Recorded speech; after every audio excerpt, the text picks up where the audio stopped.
πρόβλημα στην Ελλάδα είναι όχι μόνο οικονομικό, είναι και ανθρωπιστικό. Και όταν λέω ανθρωπιστικό εννοώ πρόβλημα ανθρώπων μεταξύ μας. Οι άνθρωποι μεταξύ τους δεν συνεργάζονται, δεν αγαπιούνται. Αγαπάνε μόνο τον άνθρωπό τους, τον εαυτό τους. Το ίδιο πρόβλημα βέβαια δεν είναι μόνο στην Ελλάδα, είναι και σε όλη την Ευρώπη, μήπως σε ολόκληρο τον κόσμο. Αυτό που πρέπει να γίνει λοιπόν είναι να αρχίσουμε να εμπιστευόμαστε ο ένας τον άλλον, για μένα πάντα μιλάω φυσικά, και να αρχίσουμε να δίνουμε ευκαιρίες ο ένας τον άλλον. Να αρχίσουμε να ξαναεμπιστευόμαστε τον συνάνθρωπό μας. Για μένα αυτό είναι το μεγαλύτερο πρόβλημα, και όταν λυθεί αυτό το πρόβλημα, τότε όλα θα πάνε πολύ καλύτερα. Και οι άνθρωποι θα μπορούν να συνεργάζονται μεταξύ τους. Αυτό σημαίνει ότι θα κοιτάμε το κοινό καλό, άρα πολλοί άνθρωποι μαζί θα μπορούν να κάνουν διάφορα πράγματα, όχι μόνο για την οικονομία, που είναι και αυτό ένα κομμάτι πολύ μεγάλο, αλλά και το ότι οι άνθρωποι σε σχέση με τις μεγάλες επιχειρήσεις που πρέπει και αυτές να βάλουν το χεράκι τους οικονομικά αλλά και ανθρωπιστικά, να βάλουν και αυτό το χεράκι τους. Και φυσικά οι κυβερνώντες. Οι κυβερνώντες από όλους, και η Ευρωπαϊκή Ένωση και η ελληνική κυβέρνηση και όλες οι κυβερνήσεις της Ευρώπης να καταλάβουν ότι πρέπει να γίνει η ανάπτυξη, γιατί αν καεί η Ελλάδα, η φωτιά θα επεκταθεί πολύ εύκολα και στις υπόλοιπες χώρες. Εμείς τι κάνουμε? Η κοινωνική κουζίνα Ο Άλλος Άνθρωπος δημιουργήθηκε το Δεκέμβριο του 2011.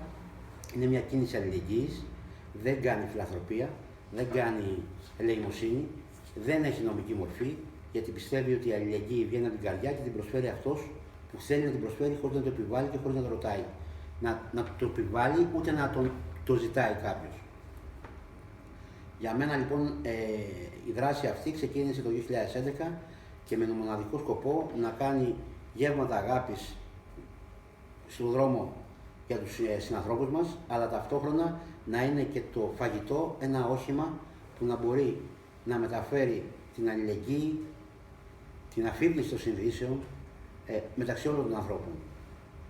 Είναι πολύ σημαντικό να καταλαβαίνει ο άλλος που έχει ανάγκη ένα πιάτο φαγητό, ότι αυτό το πιάτο φαγητό εγώ που δεν έχω ανάγκη δεν το προσφέρω μόνο έτσι, αλλά κάθομαι και τρώω από το ίδιο πιάτο φαγητό. Αυτό σημαίνει ισότητα.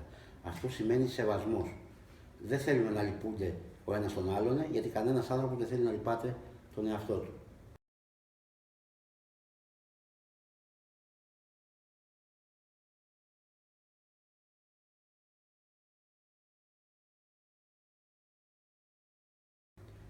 Ο σεβασμός λοιπόν, η αγάπη μεταξύ μας, είναι αυτό που κάνει η κοινωνική κουζίνα Άλλος Άνθρωπος. Ξεκινήσαμε το Δεκέμβριο, όπως σας είπα, του 2011 και φτιάχναμε γύρω στις 50-70 μερίδες μόνο φαγητό την ημέρα. Και τώρα αυτή τη στιγμή είχαμε μόνο μία κουζίνα και τώρα αυτή τη στιγμή που μιλάμε έχουμε πάνω από 11 κοινωνικές κουζίνες σε όλη την Ελλάδα. Φτιάχνουμε πάνω από 4.000 μερίδες φαγητό την ημέρα.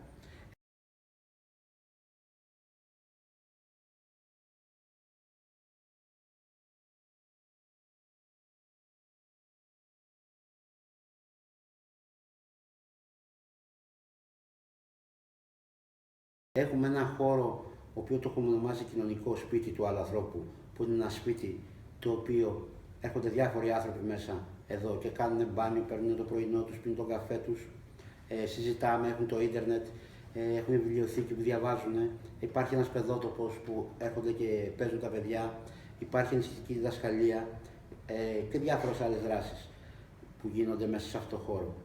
Άρα λοιπόν η κοινωνική κουζίνα δεν είναι μόνο φαγητό, είναι πολλά πράγματα μαζί και το όνειρό μου φυσικά είναι αυτό που κάνουμε εμείς, να γίνουν και σε άλλους ανθρώπους, να γίνουν από άλλους ανθρώπους, από άλλες συλλογικότητες, σε κάθε γειτονιά, σε κάθε γωνιά του πλανήτη, όχι μόνο στην Ελλάδα, παντού.